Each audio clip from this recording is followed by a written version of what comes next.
So Camilla's yacht photos leak, and the very next thing that reportedly happens isn't a scandalous tabloid frenzy. It's Prince William quietly calling a private meeting in his own residence, carrying a thick folder of financial records and port logs, and essentially launching what multiple insiders are now describing as a palace audit in real time. That's the part of this story that I genuinely can't stop thinking about. Not the photos themselves, not the luxury yacht, but the fact that the future king apparently decided the best response wasn't to release a bland statement about private holidays. It was to show up with printed documents and start asking who knew what and when. And if even half of what's being reported about that meeting is accurate, then what we're watching isn't just another royal controversy. It's something that looks a lot more like a quiet power shift that's been building for months and is finally becoming visible. Before we get into the actual timeline and all the contradictions that make this so fascinating, I just want to say if you enjoy breaking down royal stories like this, hit subscribe and join us here at Crown Watch. We dig into the details that most headlines skip over. All right, let's get into it. So, the yacht in question is reportedly called the Esperanza III, a Malta-registered vessel owned through a Luxembourg holding company and linked to a Swiss-based financier. And right away, that detail matters because this wasn't some family friend's boat with clear ownership that anyone could look up in 5 minutes. The ownership structure was layered. Multiple countries, multiple corporate entities, which technically isn't unusual for super yachts. That's actually pretty common in that world for tax and liability reasons. But when you're a senior member of the British royal family and your entire job description is basically maintaining public trust, accepting hospitality from an asset that's deliberately structured to be opaque is, let's call it, optically challenging. Even if nothing improper happened, even if it was just a holiday. The problem isn't necessarily the trip itself, it's that the trip was taken at a time when Prince William had reportedly been pushing for months, over a year according to some accounts, for stricter internal guidelines about exactly this kind of situation. He reportedly wanted senior royals to avoid anything that could create the appearance of favoritism or privileged access. That's the context that makes everything else fall into place, because without it, the yacht trip just looks like a bad PR decision. With it, the yacht trip looks like someone either didn't get the memo or didn't think it applied to them. Now let's talk about the timeline, because this is where it gets weird. The trip allegedly took place in early July 2026. At almost exactly the same time, Prince William and Catherine were doing the kind of bread and butter royal engagements that keep the institution looking grounded, visiting a children's hospice in Birmingham, meeting veterans near Edinburgh, very much the opposite of the French Riviera. And according to the reports, William learned about Camilla's holiday before any photos made it to the press. Someone with knowledge of the trip allegedly contacted Kensington Palace directly, believing the situation was serious enough that the future king needed to know before it hit the newspapers. If that's true, then the story was never really exposed by a leak in the traditional sense. It was flagged internally by someone inside the circle, and that changes the entire nature of what happened next, because it means William wasn't reacting to public embarrassment. He was reacting to information that reached him privately, presumably from someone who thought the situation was problematic enough to bypass normal channels. This is also where the ship registry document comes into the story, and I know that sounds incredibly boring, but stay with me because it's actually the key to understanding how this whole thing unraveled. According to the accounts, investigators were able to piece together the yacht's identity and location by cross-referencing a routine maritime registry record with a social media photograph that had been briefly uploaded and then deleted. That's it. That's the thread that supposedly started pulling everything apart. A dry legal document and one photo that someone tried to scrub from the internet, which honestly, if you're going to take a holiday that you don't want scrutinized, maybe don't take it on a vessel that's registered in a publicly searchable database. But that's almost beside the point.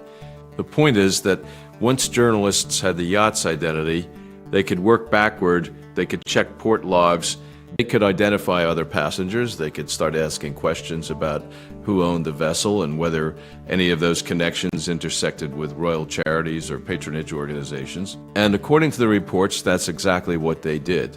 When you actually look at what was said versus what happened, the contradictions start piling up pretty quickly. Camilla's representatives reportedly described the trip as a private matter that didn't require public explanation, and in one sense, that's a perfectly reasonable position. Senior royals do take private holidays. That's not unusual, but the problem is that this particular holiday allegedly didn't appear in the royal family's published transparency records, and internal palace policies reportedly require certain gifts, hospitality, and benefits to be formally declared. So if the trip was just a normal private holiday, why wouldn't it be declared? And if it wasn't declared, was that because someone decided it didn't need to be, or because declaring it would have raised exactly the kinds of questions that eventually got raised anyway? That's the contradiction that I can't quite get past. Either the disclosure rules apply to everyone, or they don't. And if they don't, then what's the point of having them? Then there's the earlier trip. This is where the pattern starts to look less like a one-time oversight and more like something that had happened before. Reports claimed that Camilla had vacationed on the very same yacht on a previous occasion, possibly as early as 2023, and that trip was also never officially declared. It was reportedly discussed privately within palace circles at the time, but no formal disclosure was made. So now we're not talking about one isolated decision. We're talking about what appears to be a repeated pattern of accepting hospitality from the same individual on the same vessel without it ever appearing in the transparency records. If that's accurate, then William's frustration becomes a lot easier to understand. He wasn't responding to a single lapse in judgment. He was responding to what looked like an established habit that had been quietly accommodated for years. The meeting at Kensington Palace in mid-July 2026 is where the story reportedly takes its most dramatic turn. And I want to walk through it carefully because the details that have been reported are surprisingly specific. William allegedly chose to hold the meeting at his own official residence rather than at Buckingham Palace. That's significant on its own. Symbolically, it sends a message about who's driving the conversation. He reportedly walked in carrying a printed folder containing financial records, port entry logs, lobbying disclosures, and a detailed summary of the earlier yacht trip. Not a few talking points, not a vague list of concerns, documents, the kind of preparation that suggests this wasn't a reaction, it was an investigation. He wanted to know who had known about the earlier trip, why that information hadn't reached the highest levels of the royal household, and what exactly King Charles had been told. This is where the account gets genuinely uncomfortable. According to the reports, one official admitted that concerns had been raised internally, but couldn't explain why they hadn't been fully escalated. Another reportedly confirmed that Charles had only received a basic overview of Camilla's travel plans. He allegedly hadn't been informed about the yacht owner's identity, the lobbying connections, or the financial relationships linked to the trip. If that's true, then the palace's internal reporting system essentially filtered out the most sensitive information before it ever reached the king. And William's reported conclusion was that the system had failed. Not that one person made a mistake, not that Camilla made a poor choice, but that the entire process for flagging potential issues was broken. From there, William reportedly laid out 3 demands. First, a full written disclosure covering both yacht trips to be submitted to the king's principal private secretary within 7 days. Second, a thorough review of all of Camilla's charitable patronages to identify any possible connections with outside donors. Third, an immediate suspension of all contact between Camilla's household and the yacht owner while the matter was being examined. That third one in particular is striking because it's not a request for more information. It's a directive. It's an action, and it suggests that William wasn't just trying to understand what happened. He was trying to contain it.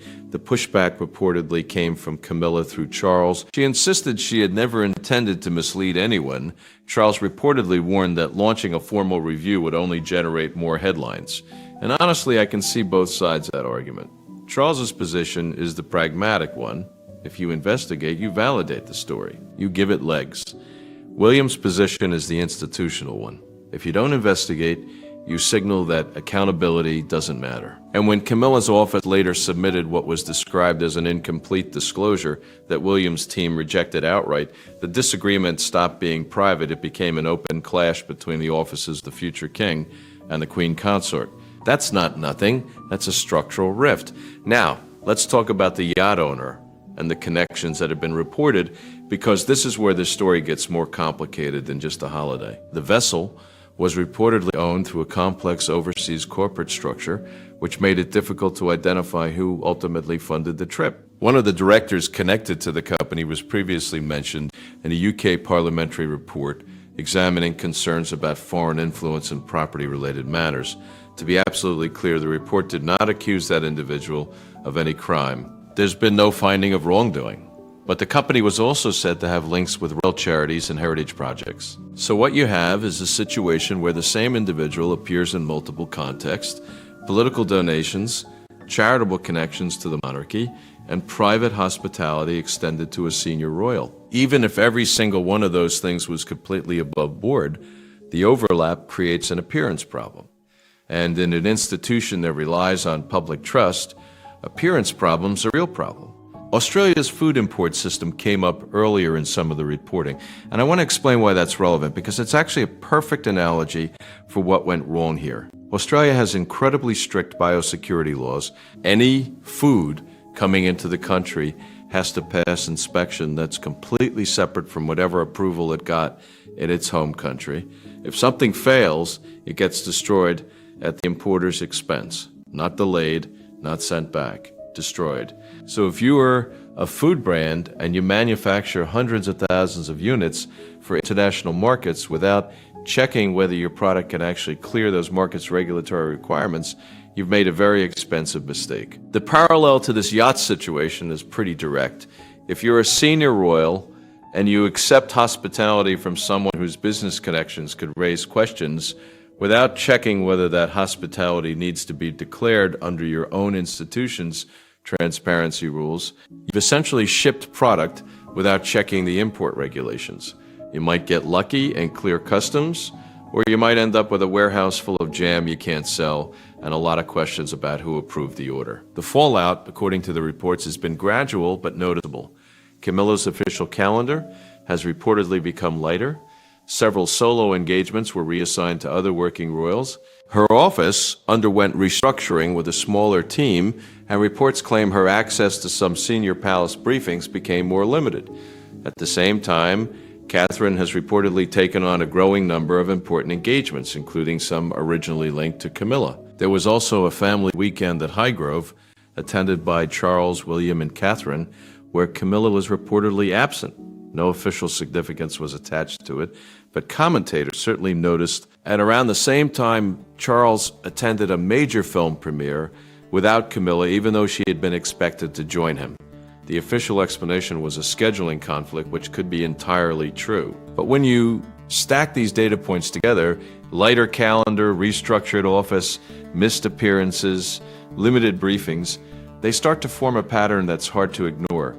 What's particularly interesting is how William has reportedly handled all of this, not through public confrontation, not through leaks to friendly journalists, but through process, documents, deadlines, formal reviews. It's a very different approach from how palace scandals have been managed in the past. And royal commentators have pointed to previous decisions involving Prince Harry, Prince Andrew, and even Camilla's sister Annabel Elliot as examples of William's preference for dealing with sensitive issues quietly and systematically. He reportedly believes that lasting decisions should be made through careful planning rather than dramatic public statements. And if that's accurate, then the yacht controversy was never really about punishing Camilla. It was about establishing a precedent. The message isn't you made a mistake. The message is the system that allowed this mistake is going to change, and I'm going to be the one changing it. The longer-term implications are where this gets genuinely significant for the future of the monarchy. William is said to support a leaner institution with fewer working royals, stronger financial oversight, clearer governance, and stricter safeguards against conflicts of interest. Royal commentators believe this approach was shaped in part by the lasting impact of Princess Diana's death, which highlighted the dangers of secrecy and institutional protection. The idea is that transparency isn't just good PR, it's a protective mechanism. If everything is documented and declared, there's less room for the kind of speculation that erodes public trust over time.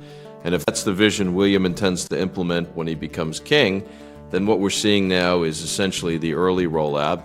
The yacht controversy didn't create that vision, it just gave him an opportunity to demonstrate it. As for Camilla, it's important to note that she remains queen consort. She still appears alongside Charles at major state occasions. She retains all her official titles. None of the reports suggest she's been stripped of anything. But what they do suggest is that her influence within the day-to-day operations of the institution has diminished, not through a dramatic removal, but through a quiet recalibration of who does what and who gets access to what information. And looking ahead, many royal experts believe the biggest changes would naturally come after Charles is no longer on the throne. At that point, much of the institutional support connected to his reign would end, and the crown's major responsibilities and assets would pass to William. The extent of Camilla's future public role would depend almost entirely on William's vision. And based on everything that's been reported about his approach to governance, it's hard to imagine that vision includes a prominent role for someone whose judgment he's reportedly questioned this directly. Of course, all of this comes with a significant caveat. Much of what's been reported comes from unnamed sources and media commentary. Buckingham Palace hasn't confirmed the details of the Kensington Palace meeting, the reported demands, or the alleged restructuring of Camilla's office. These are claims and interpretations, not established facts. But even with that caveat, the story has weight because the contradictions are visible. The trip wasn't declared. The earlier trip wasn't declared. The ownership structure was opaque. The connections to charities and political donations existed. And William's reported response documents deadlines, formal reviews, fits a pattern of behavior that's been observed across multiple situations over several years. Whether every reported detail is accurate or not, the broad outline is consistent with the direction the monarchy appears to be heading. What I keep coming back to is the folder, the image of William walking into that meeting with printed documents, financial records, port logs, lobbying disclosures, because that's not the behavior of someone who's just annoyed about bad press. That's the behavior of someone who's been waiting for an opportunity to demonstrate how things are going to work from now on. And if the reports are even partially accurate, the message was received. The monarchy, according to these accounts, is evolving step by careful step. Not through abdications or public firings, but through the quiet accumulation of procedural changes that gradually shift who holds influence and who doesn't. The yacht photos may have triggered the conversation, but the conversation, it seems, was already long overdue.